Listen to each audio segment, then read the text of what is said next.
Escucharemos a continuación las palabras del señor presidente de la Nación, doctor Javier Milei. Hola a todos.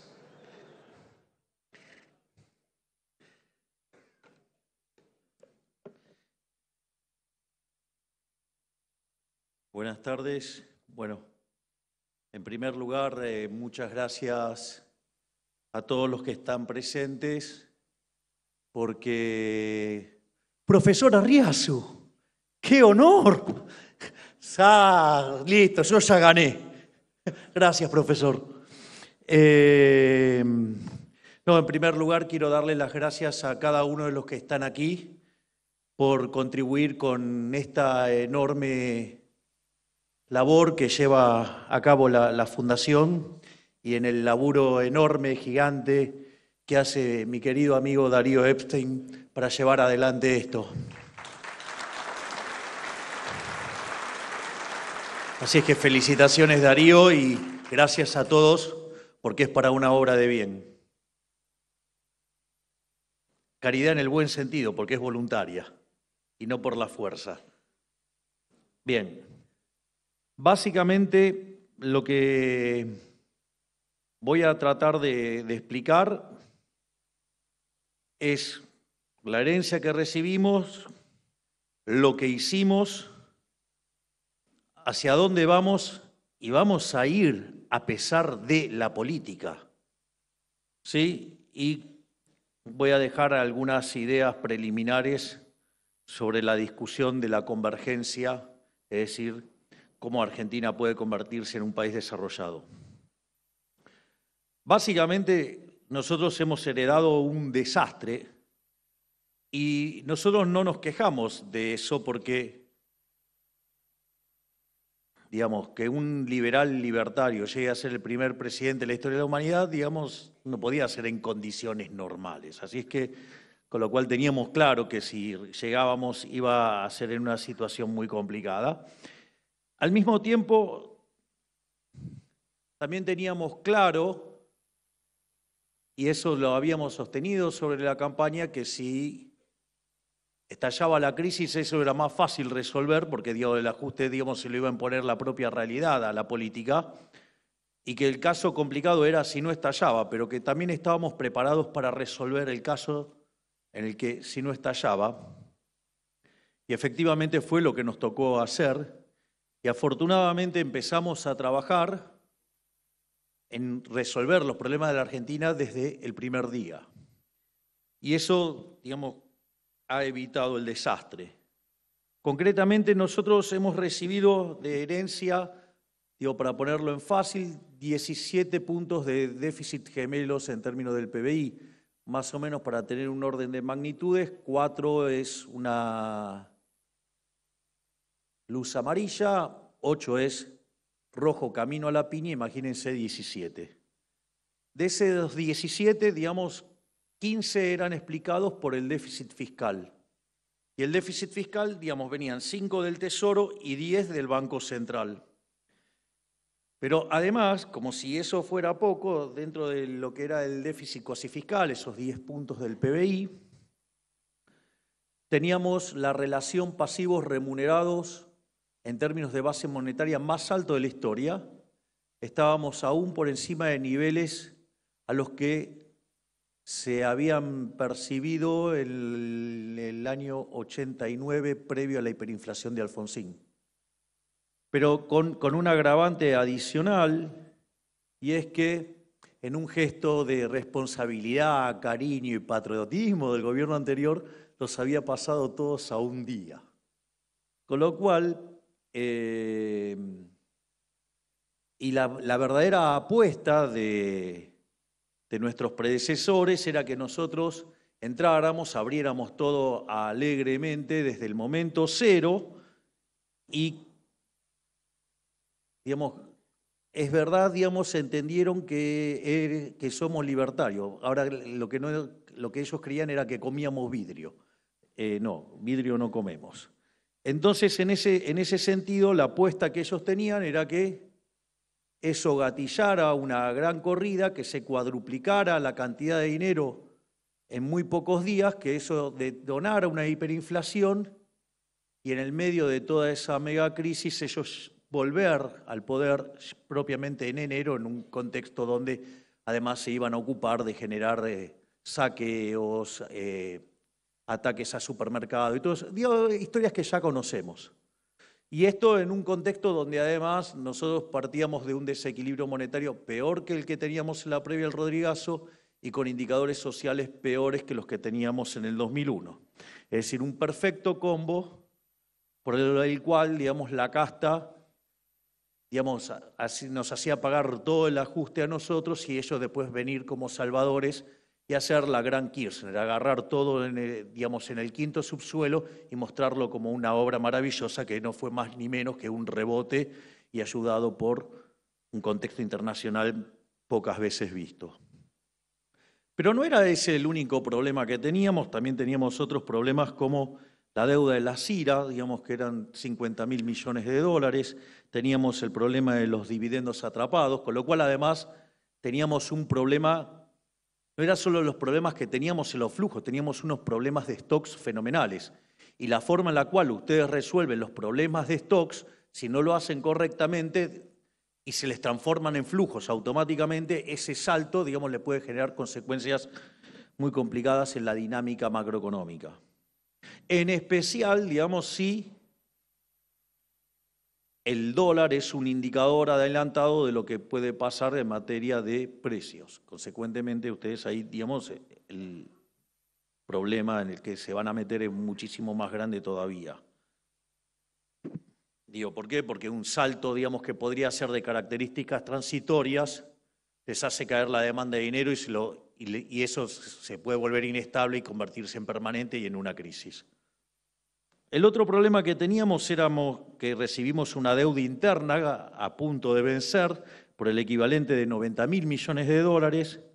Teníamos deuda externa venciendo por 25.000 millones de dólares, pero con que si bien la mayoría era con multilaterales, teníamos el problema que Argentina tenía caído el acuerdo con el Fondo Monetario Internacional. Era muy interesante porque cuando hablaban y decían que nosotros teníamos un programa que no era consistente y un montón de cosas que decían,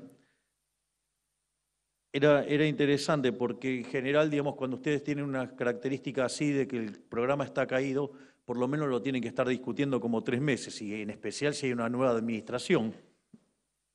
Y lo interesante es que nosotros lo resolvimos en un fin de semana. Quiere decir que las cosas tan mal no las habíamos hecho. Y al mismo tiempo teníamos un problema de reservas internacionales. Las reservas internacionales netas que nosotros heredamos estaban en torno a los 11.500 millones de dólares negativos, con una brecha del 200%. Además, si ustedes miran cómo venía la actividad económica durante la primera parte del año venía en caída y después levantó en función de cómo, digamos, el gobierno anterior empezó a pichicatear la economía, dándole el gasto público y financiándolo con emisión monetaria. Para que se den una idea, a lo largo de todo el periodo del gobierno se emitieron para financiar el fisco 28 puntos del PBI, pero de esos 28, 13 tomaron lugar en el año electoral. Es decir, estaban dejando una bomba enorme y, bueno, era mejor que le estallara otro y volver, pero no le dimos el gusto. Y la contracara a esto era cómo venían el tema de la inflación. La primera semana de diciembre venía a un ritmo de 1% diario, que es algo así como 3.700 anual. En la segunda semana se acelera y pasa a niveles del 7.500% anual. Nosotros habíamos hecho los cómputos en términos de los excedentes monetarios y demás, y calculábamos que si no tomábamos medidas urgentes, la inflación, podía llegar a niveles del 15.000% anual. Esto que parecía una exageración, es interesante ver que cuando ustedes miran el mes de diciembre, la inflación mayorista, que suele ir antes, digamos, que la inflación minorista, fue del 54% mensual. 54% mensual significa 17.000% anual. Es decir, y en realidad eso hubiera podido pasar si nosotros hubiéramos empezado a convalidar monetariamente, cosa que obviamente no hicimos y que la inflación mayorista, digamos, del mes de abril fue del 3,4%, eso anualizado les da casi 50%. Sí, entiendo que 50% es un espanto, pero veníamos de 17.000. Digo, para tener un orden de magnitudes de lo que se hizo. Entonces, a partir de eso, nosotros diseñamos un plan de estabilización, un programa de estabilización, y básicamente, digo, cuando ustedes, hay distintas formas de... a veces a mí me cuesta comprender si las cosas se las hacen mal, de modo malintencionado, o las hacen mal de brutos. Es decir, cuando usted diseña el programa económico, lo que fuera, digo, usted no lo puede, digamos, o sea, no puede tratar de exigir que el que lo va a hacer sea y piense como usted. Tiene que ponerse en los zapatos del que lo está haciendo. Entonces, a mí me parecería ridículo, digamos, si estamos dentro de un programa de un liberal libertario, empezar a pensar en términos de qué voy a hacer sectorialmente, qué voy a hacer con esto, de cómo voy a controlar los precios, de cómo voy a manejar la dinámica de los precios relativos. Soy liberal libertario, yo creo en la libertad. Entonces, a veces es como que piden cosas que no están adentro del ADN de lo que uno va a hacer, porque, digamos, y no quiere decir que es la única forma de hacer las cosas. Es decir, en nuestra concepción, digamos, un programa económico, digamos, tiene 3 elementos centrales. ¿Qué es lo que puedo aportar yo desde la macro?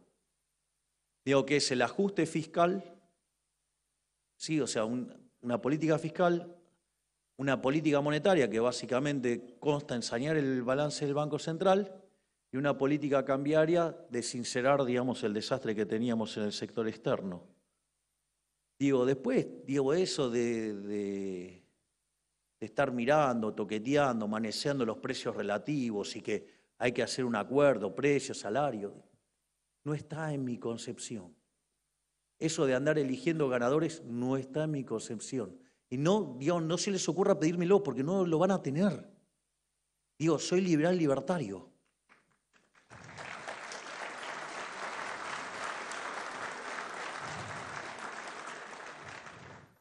En ese contexto, había que atacar el déficit fiscal. Y lo primero que hicimos fue atacar claramente el déficit fiscal y lo atacamos desde 2 lados. Obviamente, con un ajuste fiscal en el Tesoro y atacando la hoja de balance del Banco Central. Obviamente, digamos, de hecho nosotros lo habíamos dicho en la propia campaña, hablábamos de motosierra. Y vaya que hubo motosierra. Ahora sucede que algunos que decían que no se podía ajustar más que un punto del PBI, entonces, claro, cuando arrancó la fase del ajuste y terminaron, digamos, siendo el equivalente a 7, entonces empezaron a cuestionar la calidad del ajuste. Digo, primer punto, de 123 años tuvimos 113 déficits, o sea que tan fácil hacer el ajuste no era fácil. ¿Sí? Primer punto. Segundo punto, ¿han visto lo que son los degenerados fiscales en acción anoche? Así que miren, digo, lo que es esta pelea. Pero a diferencia de otros que con ajustes de medio punto del PBI terminaron volando por los aires, nosotros hicimos el ajuste de 7 y estamos acá parados y vamos a seguir dando la pelea. Y cada vez que los degenerados fiscales...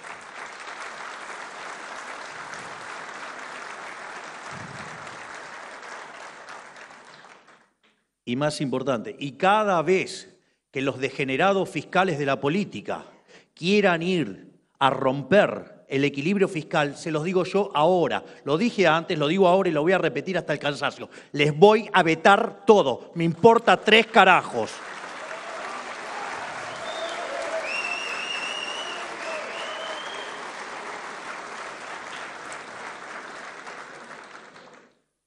Entonces, cuando nosotros avanzábamos con este ajuste, los pifiadores seriales empezaban a cuestionar la calidad del ajuste y entonces decían, mucha licuadora y tijerita. Bueno, licuadora y tijerita. El 90% del ajuste es motosierra y solamente el 10% del ajuste, solo si se mira en el Tesoro, corresponde a la licuadora. Dentro de las cosas que hicimos, que también eran imposibles, hasta que las hicimos nosotros, era, una de las cosas que hicimos, dijimos, no sé si se acuerdan, es mi frase más conocida internacionalmente, me gustaría que se recuerden otra, pero se recuerda esta, que es una que dice afuera. Y hoy están haciendo campaña en todo el mundo con el afuera. Bueno, el afuera significó llevar la cantidad de ministerios a la mitad. Y eso se redujo toda la estructura del Estado a la mitad. Y eso no fue gratis, porque obviamente que echamos gente, digamos, en materia de contrato vamos a terminar echando 75.000 personas, ya llevamos 25.000. Digamos, entonces, no solo que se redujeron a la mitad la cantidad de ministerios, eliminamos las transferencias discrecionales a las provincias, eliminamos de cuajo la obra pública, digamos, eliminamos contratos. No solamente eso, sino que para darle, una de las cosas que nosotros sabíamos era que el programa iba a generar tensión social y que iba a generar, digamos, también una caída de la actividad. Cuando ustedes hacen un ajuste, el ajuste, digamos, lo que hace es aumentar el ahorro. Entonces, si ese aumento del ahorro no tiene contrapartida de la inversión, a ustedes les va a caer la actividad, el empleo, los salarios reales. Entonces, mientras que nosotros hacíamos el ajuste y que habíamos anunciado que iba a haber una contracción de actividad, y qué es lo que pasó durante el primer trimestre del año, ¿qué es lo que decidimos? Y decidimos hacer una fuerte política de contención social. Entonces, duplicamos la UH, duplicamos la tarjeta alimentar, aumentamos la asistencia escolar, multiplicamos casi por 5 veces la asistencia para los útiles de los chicos y además dimos financiamiento a la clase media que va a colegios privados. ¿Para qué? Para que los chicos no perdieran de ir al colegio, porque digamos a la situación grave que vive la familia, si encima pierden el colegio y los chicos tienen que empezar a cambiar de colegio y tienen que cambiar compañeritos y todo eso, eso genera un trauma muy grande, por lo cual también atacamos eso. Pero no solo hicimos eso,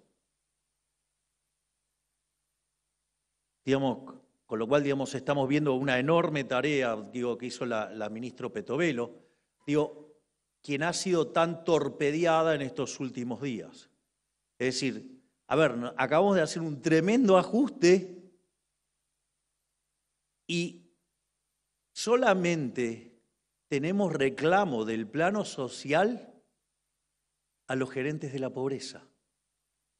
Es decir, nos hemos cansado de escuchar en conferencias que había que terminar con el curro de los intermediarios, que había que terminar con la corrupción en los programas sociales, que teníamos que salir del asistencialismo para que aquellos que tenían la desgracia de caer en esas situaciones desafortunadas pudieran salir adelante con dignidad.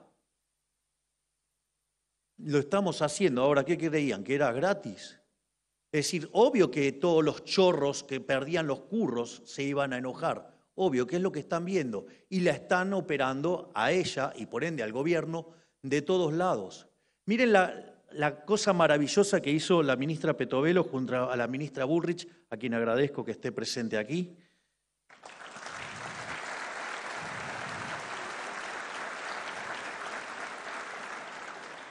Y en ese momento el ministro de Infraestructura, Guillermo Ferraro.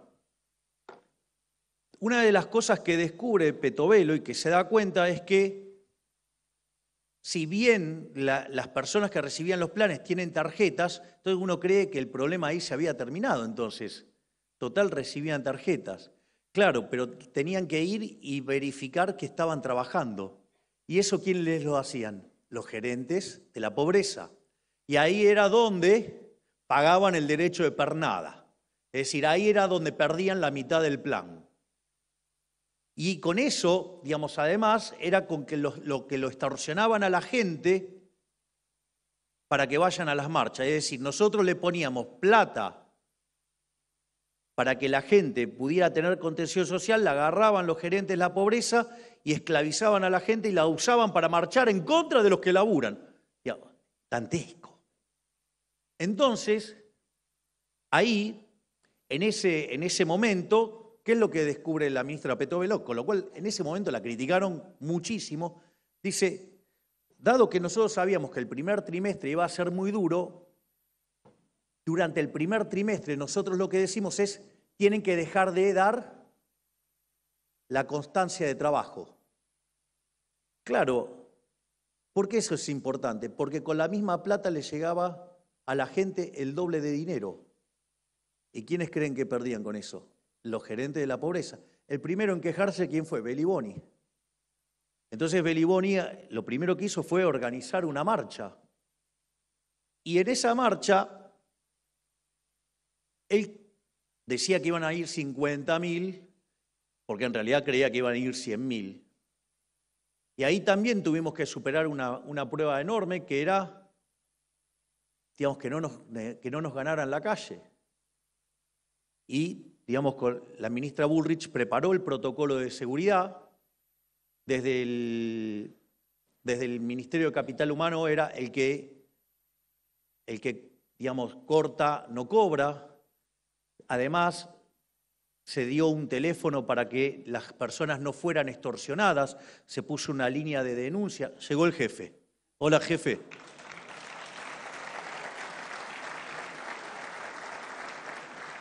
Entonces, en ese contexto fue interesante porque terminaron yendo a la marcha 3.000 personas. Explotó la línea de denuncias y hoy tenemos un montón de causas iniciadas contra estas personas que extorsionaban a los más vulnerables.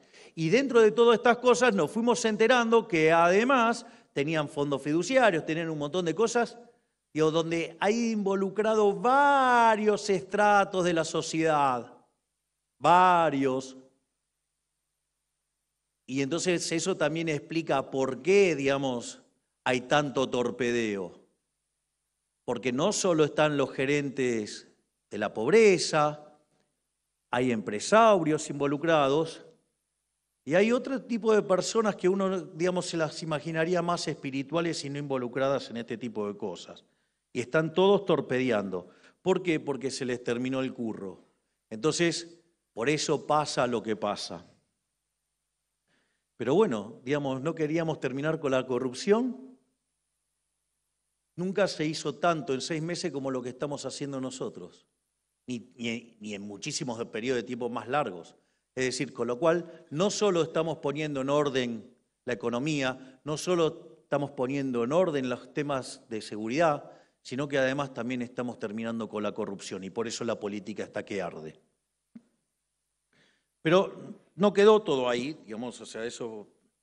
Lo otro que tuvimos que hacer fue sanear el Banco Central. Básicamente, ahí se hicieron un montón de cosas. Lo primero que había que hacer era sincerar el mercado de cambios. Yo me acuerdo que en ese momento nos decían que había que poner el tipo de cambio en 600. Digo, de vuelta, la opción liberar no estaba en los planes, porque digo, con los problemas de stocks que teníamos, digamos, era el camino a una hiper. Pero más allá de eso, entonces era, bueno, ¿cómo arreglamos esto? Entonces, digo, el consenso, digamos, de muchos economistas era, no, pónganlo en 600. Cuando nosotros estábamos mirando, es más, esta decisión la tomamos en el lugar donde estuve viviendo como 3 meses, en el Hotel Libertador con el equipo de Toto, y era, dado que íbamos a poner el impuesto país, era que el tipo de cambio estuviera alineado, nuestra idea era que el tipo de cambio estuviera alineado con el de mercado. ¿Por qué? Porque de esa manera íbamos a bajar el exceso de demanda en el mercado de divisas y al achicar el exceso de demanda en el mercado de divisas, íbamos a achicar el exceso de oferta en el mercado de bienes, en el mercado de trabajo y por lo tanto el ajuste iba a ser menos doloroso. En ese contexto se hace una devaluación, un salto cambiario y a partir de ahí se fija una política de devaluaciones, digamos, para que el tipo de cambio lleve un determinado sendero. En ese contexto también nos predijeron todas las calamidades y catástrofes habidas y por haber, que no se cumplió ninguna. Y es más, muchos de los que decían que el tipo de cambio tenía que estar en 600 y hacían un sendero de inflación mucho más alto que el observado, digamos, están en la línea de los que dicen que hay un problema cambiario, que ahora obviamente es una discusión distinta por todo el ruido que metió la política, pero... Entonces... Y todos los que quieran ver, digamos, la discusión esa, digamos, o pueden escucharlo al doctor Arriazu o pueden ver mi presentación en CICIP, digamos. Pero más allá de eso, en el medio compramos 17.500 millones de dólares. Y seguimos comprando dólares todos los días. No solo eso, y ahora también empezamos un proceso de saneamiento del Banco Central. Nosotros heredamos un déficit cuasi fiscal de 10 puntos del PBI. Hoy ya representa 1 punto del PBI. Y eso se logró por dos cuestiones. Una es porque lo que se buscó arbitrar fue la tasa en dólares y no la tasa en pesos. Entonces, en ese contexto, habiendo hecho un salto devaluatorio, si nosotros le seguíamos la corriente a lo que decían muchos economistas, que había que poner la tasa de interés real positiva y ese argumento, hoy tendríamos un problema que tendríamos pasivos remunerados por 8 bases monetarias. Entonces estaríamos hablando del carry trade, de cuándo explota la hiper y todo ese tipo de cosas. Al poner la tasa de interés arbitrada con dólares, pero en términos de pesos reales negativa, eso lo que fue permitiendo fue ir licuando esa posición de los pasivos remunerados. Y como además avanzaba el ajuste fiscal, de hecho en enero ya tuvimos superávit financiero, es decir, no primario, es financiero. Y digamos, la política de déficit cero continúa y cuando termine, digamos, los números de mayo ya saben que vienen muy bien. Y cuando termine el primer semestre, digamos, obvio que junio por el tema de los pagos de aguinaldos y demás es deficitario, pero cuando toman los 6 meses juntos va a haber superávit, o sea, porque todo lo que adjuntamos hasta ahora más que supera, digamos, lo que vamos a tener de déficit en junio, con lo cual vamos a tener un primer semestre con resultado primario y resultado financiero positivo, algo que decían que era imposible, imposible es nada.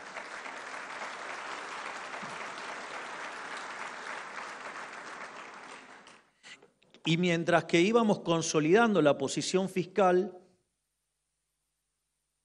el secretario de Finanzas, digamos, Pablo Quirno, ¿qué es lo que fue haciendo? Fue armando una curva de pesos. Y mientras que construía la curva de pesos, empezó a quitar deuda que estaba, digamos, en el Banco Central y la empezó a pasar al Tesoro. Entonces, hoy, la relación pasivos remunerados sobre base monetaria es 1,2 veces. Digo, casi 1/3 del problema que heredamos. Digo, esto no es menor porque, digamos, los pasivos remunerados, esos eran emisión monetaria futura, con lo cual eran un problema futuro en términos inflacionarios. Y esto no es un punto menor, porque hoy tenemos una base monetaria de 15 billones, y entonces ¿qué significa? Que nosotros tenemos pasivos remunerados por 18 billones. Y ahora les voy a dar otra excelente noticia. De esos 18 billones, 12 billones están en manos del sector público, con lo cual solamente falta limpiar nada más que 6 billones. O sea, estamos ahí de terminar con el problema de los pasivos remunerados. Y no solo eso, de esos 12 billones que tiene el sector público, 7 están en el Banco Nación. Y las tenencias del Ministerio de Economía en el Banco Nación son 3.5 billones.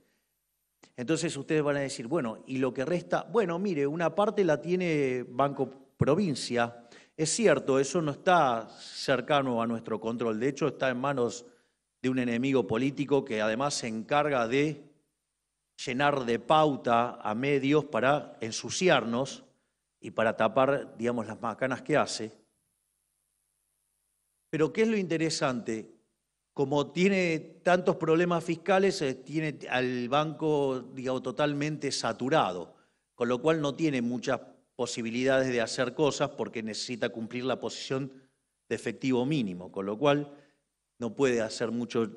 Por lo tanto, si ustedes se fijan, estamos terminando con el problema de los pasivos remunerados. No solo eso, sino que además, una vez que terminamos con esto, vamos a ir por el problema de los puts, lo cual lo tenemos encaminado, donde los puts es un mamarracho que hizo el gobierno anterior con el aval del Fondo Monetario Internacional para financiar el déficit de una manera encubierta y que no le violara las metas. Y los bancos, en lugar de financiarlos al Tesoro, prefirieron ponerlo adentro del Banco Central. Y estamos trabajando para resolver ese problema.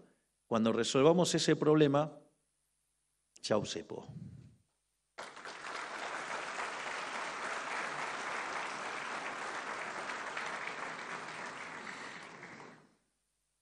Por lo tanto,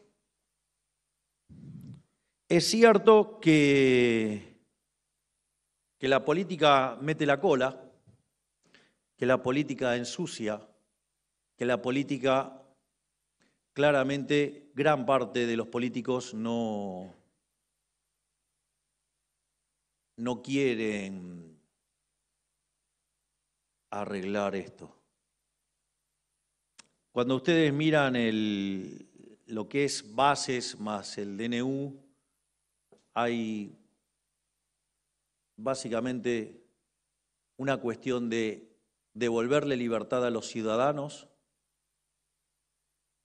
hay una cuestión de hacer los mercados más pro competencia, no pro empresa, sino pro competencia. Y hay un tercer elemento que es terminar con los curros. Bueno, yo creo que este tercer punto explica muy fuertemente esto. De hecho, dentro de las cosas y privilegios que queríamos terminar con la política, cosa que voy a avanzar igual, no me importa nada. Ayer, digamos, los degenerados fiscales, una de las cosas que hicieron, digamos, haciendo alarde de ser casta y que les gusta ser casta y que se creen más que el resto de la gente, mientras que para aprobar una ley que favorece a todos los argentinos, salvo a los chorros, la tienen ahí detenida y estacionada durante 6 meses, sí son muy rápidos para subirse los sueldos, subirse 80% el sueldo, digamos, bien a espalda de la gente, mientras que les cuento que en el Ejecutivo, digamos, los sueldos son los mismos de que cuando asumimos.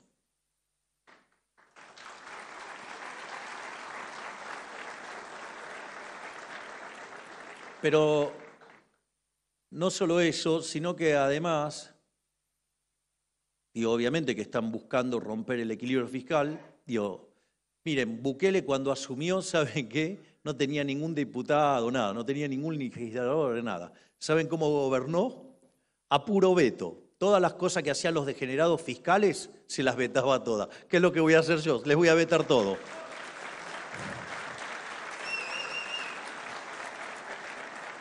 Pero entonces ayer un diputado se puso a defender las jubilaciones de privilegio. Algo, digamos, a lo cual yo dije que vamos a renunciar. Y además, como es un derecho adquirido, no es que voy a estar tocando a los que están atrás, sino que en realidad toca solamente desde mi persona hacia adelante. ¿Y por qué es importante esto? Miren, yo puedo llegar a estar 4 años o puedo estar 8 años, si todo sale muy bien. Pero ¿saben qué después? ¿Qué hago una vez que termino con esto? Voy a tener que salir a laburar. Entonces, es interesante porque como tengo que volver a salir a laburar, me tengo que ocupar activamente de hacer cosas que están bien. Porque si no, el día después me quedo sin laburo y me cago de hambre.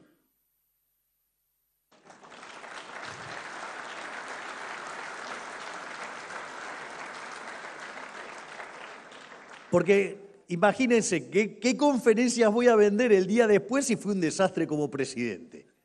Por lo tanto, eliminar la jubilación de privilegio es un incentivo muy importante para hacer las cosas bien. Entonces, no es un tema menor. Pero claro, después de 100 años de decadencia, digo, se creen que hacer la cosa mal es normal y entonces no, que hagan cualquier cosa, total, tienen un seguro. ¿Qué seguro? Se le terminó el seguro a la casta. Digamos, si hacen mal, digamos, después de hacer las cosas desastrosamente mal, que se caguen de hambre por ser una mierda.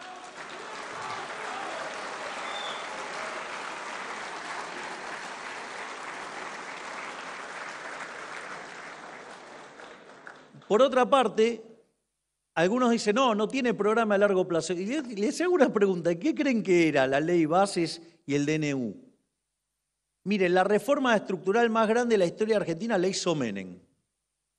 Bueno, la ley Bases, tal como está hoy, es 5 veces más grande que la reforma estructural de Menem. Si eso no es un plan de largo plazo, ¿de qué me están hablando? Y además está el DNU. Cuando ustedes toman el DNU y la ley Bases, son 1000 reformas estructurales. ¿Cuántas van a quedar? ¿800? Ok, pasemos 800. ¿Saben qué? Después de esto voy por las 200 que quedaron pendientes de esto y además tengo 3000 más.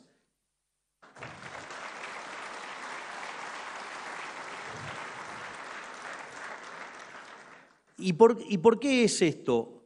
Miren, cuando ustedes miran los índices de libertad económica, aquellos países que son más libres crecen más que el doble de los reprimidos.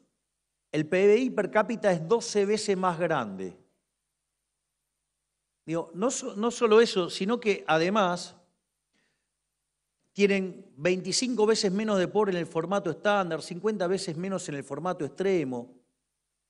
Es más, la gente en el peor decil del país libre vive mejor que el 90% de la gente del país reprimido, tiene varias veces más de ingreso que es más al mismo promedio.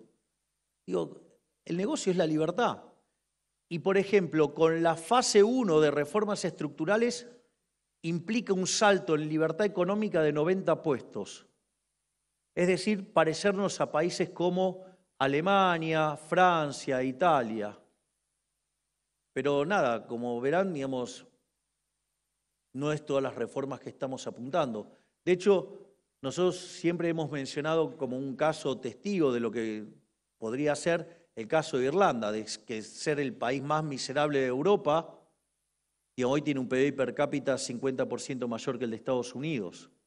O países como Suiza, o países, digamos, como Luxemburgo, digamos, o el que ustedes quieran, digamos, de los más libres.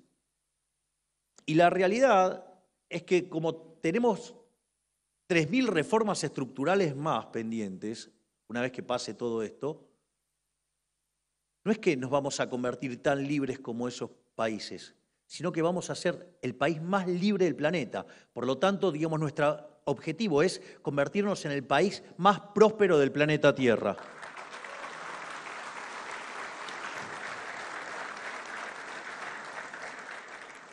Pero parece que para la política argenta es un negocio fabricar pobres y ahora vimos que es lo que se dedican es a explotarlos y a hacer negocios.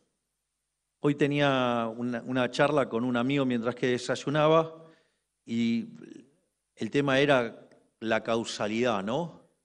Es decir, mi hipótesis era que se genera la asistencia, digamos, por el motivo que fuera, porque abrazan ideas económicas equivocadas, y a partir de ahí toman una causa noble, que es dar esa asistencia, y después la convierten en un montón de kioscos. Entonces, claro, cuando ustedes empiezan a tocar los kioscos, a ustedes lo acusan de ser inhumanos, insensibles y todas esas cosas, cuando en realidad lo que está haciendo es terminar con los kioscos. Entonces uno le tendría que preguntar si están a favor de que esos delincuentes roben, quitándole el pan de la boca a la gente. Pero, digamos, siempre mueven el arco y, digamos, y obviamente que la pauta juega un rol fundamental, la cual nosotros hemos cortado, porque, digamos, si hay verdaderamente libertad, ¿cómo te vas a estar financiando con una fuente compulsiva de ingresos? Es una contradicción en sus términos. Bueno, parece que, digamos, cuando miran libertad y todas esas cosas es siempre siempre que no les toque el bolsillo, digamos, también llamado el órgano más sensible del ser humano. Y la hipótesis de mi amigo era un poquito más cruenta, que era, en realidad vienen a hacer negocios e inventan todo este tipo de cosas para, digamos, hacer negocios. La verdad es que, digamos, la política está tan sucia que no sé, digamos, cuál de las hipótesis verdaderamente puede ser cierta, pero lo cierto es que está sucia y nosotros estamos barriendo con eso. Y quiero dejar una última reflexión, digamos, para por lo menos dejar buenas perspectivas de futuro, y es lo que tiene que ver con el crecimiento y la convergencia. Convergencia es el proceso bajo el cual un país que está en desarrollo se convierte en un país desarrollado. Claramente nosotros tendríamos que estar buscando la forma de hacer eso, es decir, cómo generar un proceso de crecimiento sostenido para alcanzar uno de estos países a los cuales admiramos. Y hay algunas cosas que a mí me parece que es importante tener en cuenta. Uno es cuando uno mira la evidencia empírica del crecimiento. Ustedes van a cualquier libro de crecimiento o a algún libro de macro avanzada, digamos, se van a encontrar con unos datos que son de Angus Maddison, que paz descanse, que va del año 0 al año 2000 de la era cristiana, y que se llama, mira el PBI per cápita y se llama el palo de hockey. Cuando ustedes miran eso, básicamente lo que observan es que el PBI per cápita estuvo durante 1800 años prácticamente constante. En realidad solamente tuvo un salto del 40% en el siglo XVI, con lo cual si ustedes tomaran la tasa de crecimiento del PBI per cápita en ese proceso era del 0,02%. Es decir, se necesitaban aproximadamente 3.500 años para duplicar el PBI per cápita. Sin embargo, después de la revolución industrial, los 2 siglos siguientes fueron verdaderamente impresionantes y se generó, digamos, una situación donde por poco, digamos, aproximadamente casi se multiplica por 10 el PBI per cápita, con una aceleración creciente, ¿no? O sea, donde en el siglo XIX la tasa de crecimiento del PBI per cápita fue 0,66, en la primera parte del siglo XX fue 1,2% y en la segunda parte fue 2,1%. Y es más, si ustedes corrigen por subestimación de cuentas nacionales, puede ser que haya sido todavía un punto más alto el crecimiento de la segunda mitad del siglo XX. Es decir, lo que se ve es una aceleración del crecimiento.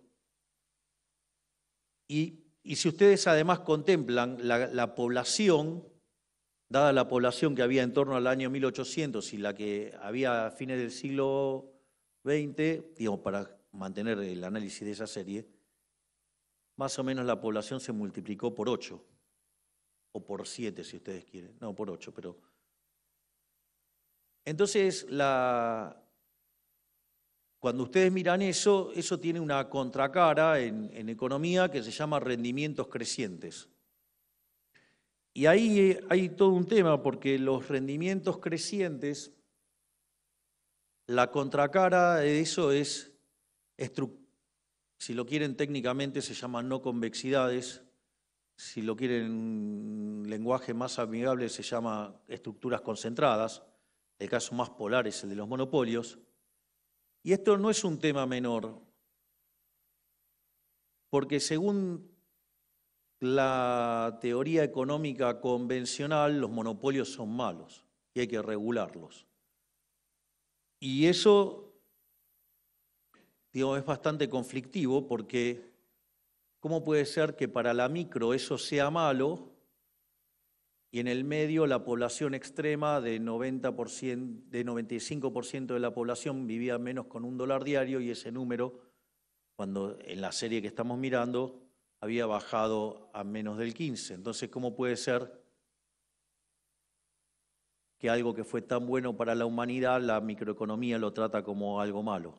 Bueno, eso tiene varios problemas. Digo, la microeconomía tiene problemas, no digamos la serie, digamos. Lo que pasa es que lo razonable es que si ustedes el modelo no mapea con la realidad, rompan el modelo y hagan otro.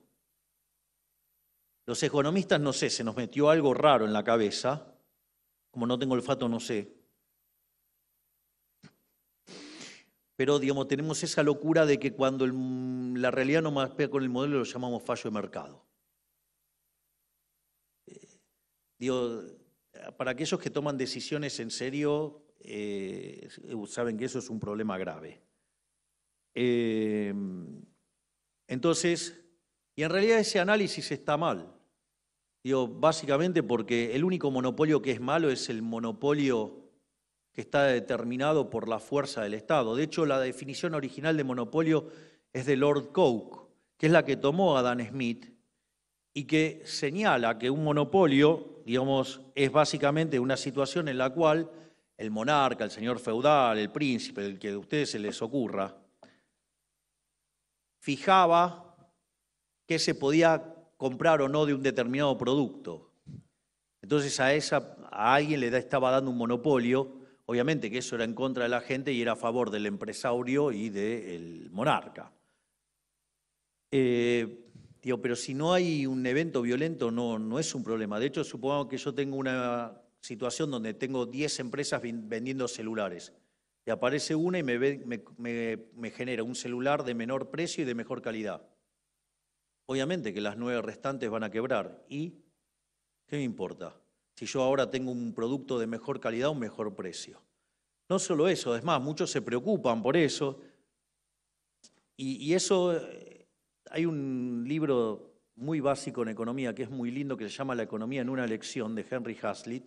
Y dice, ¿cuál es la diferencia entre el buen economista y el mal economista? Es que el mal economista solamente mira un sector y no mira las consecuencias en otros sectores y menos las consecuencias a futuro.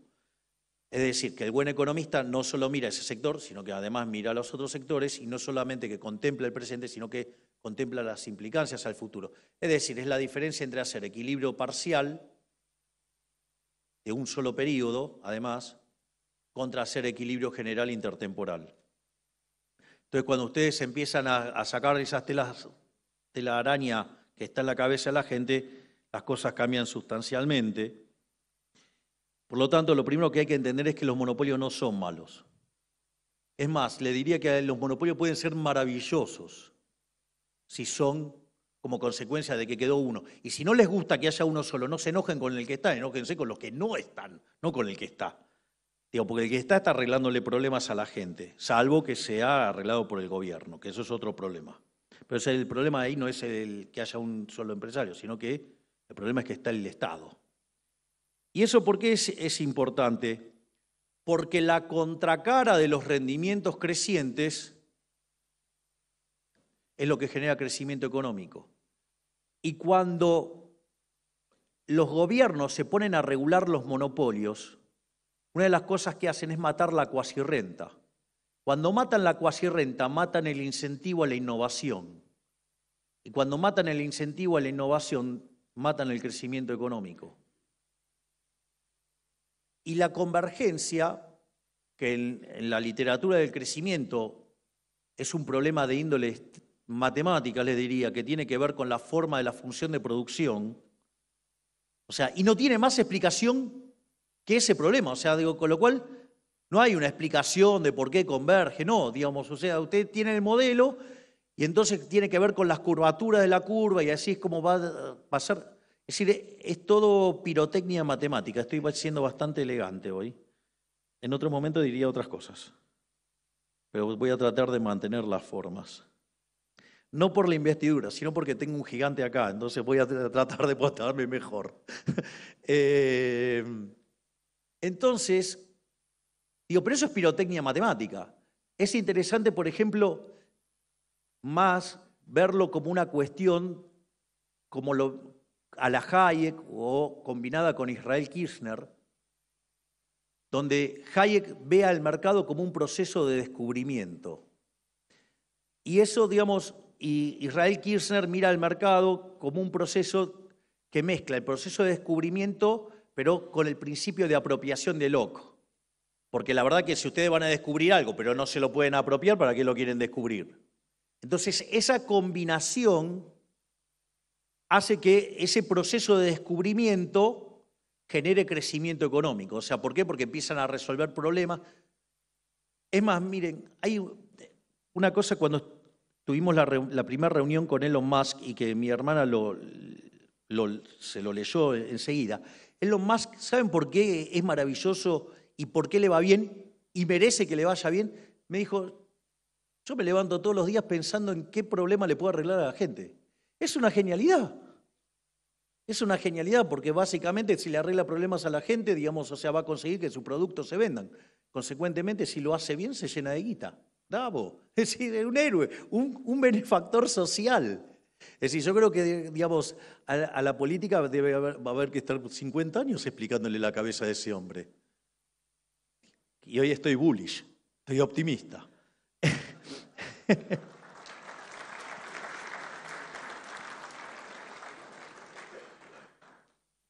O, digamos, les resultaría más fácil entenderlo si se les aportara un billete, pero como nosotros no estamos dispuestos a jugar en esa liga, no ocurre.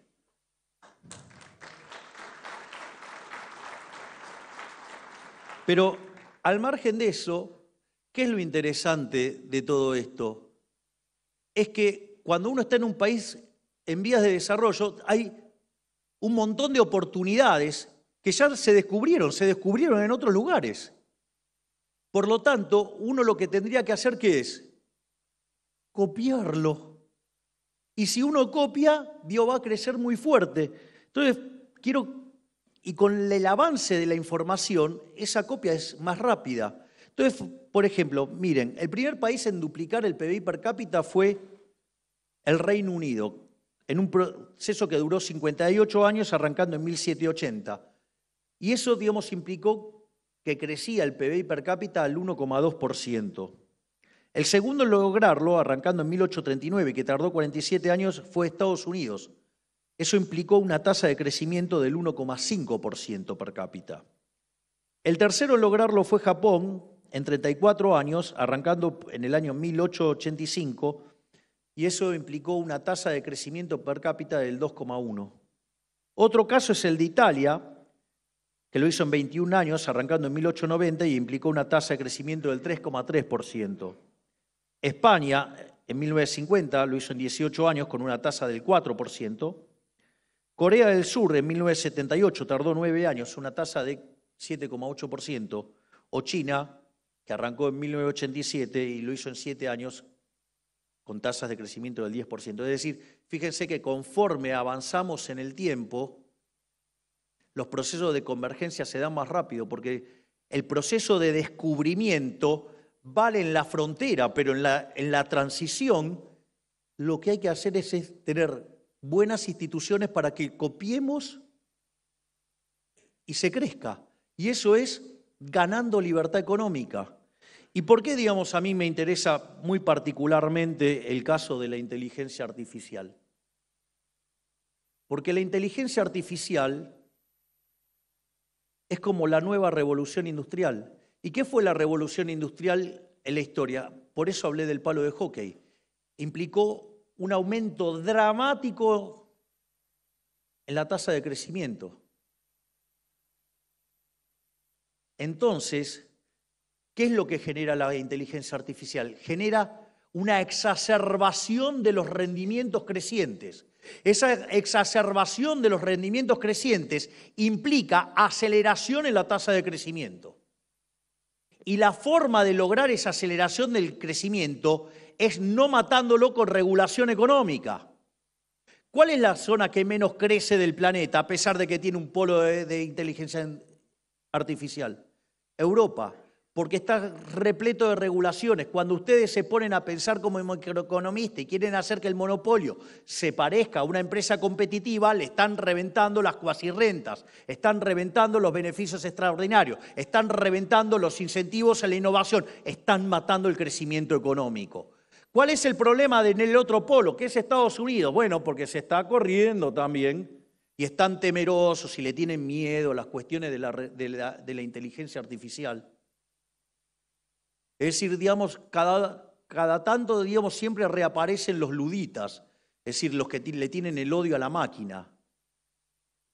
Y en realidad, el otro polo, ¿cuál es? China, pero no sabemos qué hace. Entonces, nosotros estamos ofreciendo que Argentina sea este cuarto polo de inteligencia artificial en el mundo. ¿Y por qué?